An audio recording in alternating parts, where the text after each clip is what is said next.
Adopting good attitudes for the success of our students is a decision. Hello to you and welcome to this fourth training unit, Teaching Attitudes of Teachers. Part of our first training module, Leadership and Responsibility. In this training unit, we will question the impact of our attitudes as mathematics teachers on the quality of our students' results. What are the right attitudes to install to guarantee the success of our students? What are the attitudes to uninstall? First of all, let me tell you a story. Actually, it's more of an experiment that took place in a secondary school in Cameroon. It may be your school, your child's school, an acquaintance school, an institution like the one where you teach today. But the most important thing is not the school, but the experiment that took place there. Researchers in psychology from the University of Yaoundé 1, as part of their research, gave a series of tests to the students of a school in the city of Boya. Of course, with the agreement of the school administration. These tests, which were taken at the end of the first term, focused on students' intelligence quotient, the IQ, and the impact of their environment on the academic performance. After analyzing the data obtained from the tests, the researchers made a point of submitting the results of the study to the officials and teachers of the said establishment, because they found the results very strange but revealing. Let's take a look at what was strange about these results. These show that the students with the highest IQs were paradoxically among the weakest when compared with school averages on evaluations. On the other hand, those with the best averages, the good students, had significantly lower IQs. Isn't that paradoxical? The story does not end there. 3 months later, while they were finalizing these results, the researchers realized that an error had crept into the IQ's calculation. Indeed, the students that had performed the best in the first term evaluations were actually those with the highest IQ. To confirm these new results and to show their good faith, they repeated the test to the students at the end of the third term. The new analysis of the results was even more strange. The students with the highest IQs had all become average students. In contrast, the students whose researchers had mistakenly assigned high IQs had all become the best students in the school. Very surprised by the results, the researchers even asked for their verification by foreign experts. They confirmed the results and certified that there was no mistake this time around. Questions therefore naturally began to arise. What had happened in 2 terms? What has changed in the environment of these students? What turned simple pebbles shinier than diamonds in just 2 terms? What had tarnished the light of diamonds? And you, what do you think?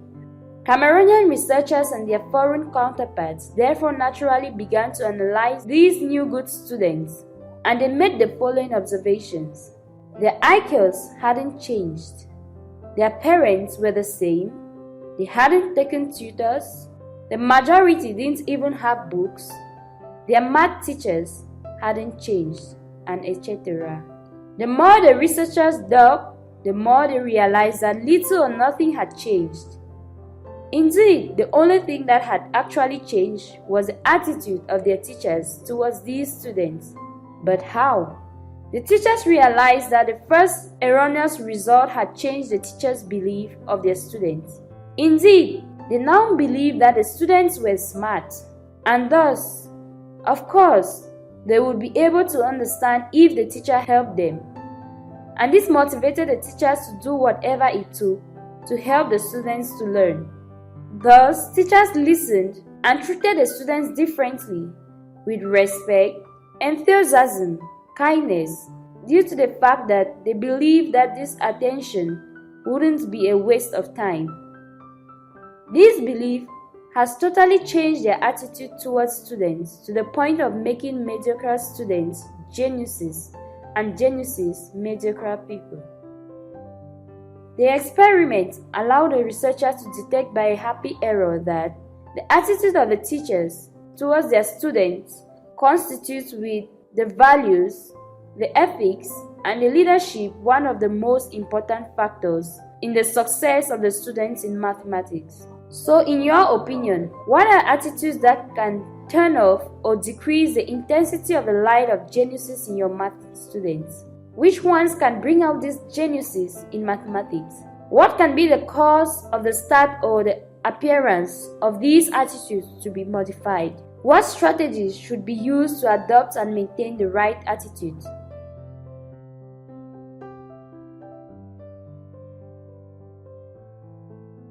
The importance of your attitude in the classroom is well established. It has a significant impact on your students' interest in learning math. What are the attitudes to cultivate in us and to keep more than a treasure for the success of our students in mathematics? Here are some: optimism, humility, inclusion, hard work, enthusiasm, kindness, organization, justice and equity, respect. Like good attitudes, bad attitudes also influence the learning of mathematics. What attitudes do you have that can affect your students' love of math? Here are some: hate and elitism, irreverence, unavailability or inaccessibility, non-inclusion, pessimism.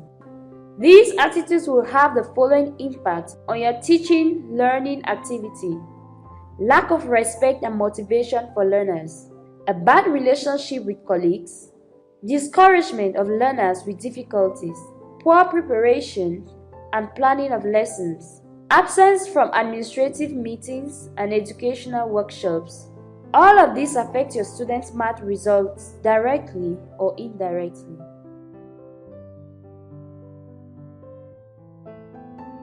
Several factors can be the cause: the low social status of the teacher in general, poor working conditions in schools, such as lack of rooms for staff use, lack of space, lack of resources, lack of materials, lack of furniture, lack of adequate toilet infrastructure, insufficiency of public or societal support or recognition, slow or no progress in pupils, as shown by sequential checks, insufficient support from parents, such as some do not buy textbooks for their children, teacher error in choosing a career.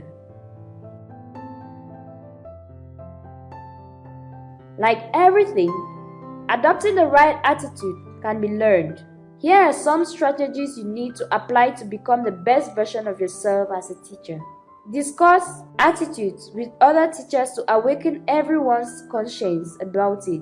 Participate in developing school-based professional development programs within the mathematics department to arouse and maintain the interest of students to devote themselves to mathematics through puzzles and other games, the production of mathematical models, mathematics clubs, to put forward modern mathematicians in the positive sense of the term. Project and maintain a positive attitude towards the teaching and learning of mathematics.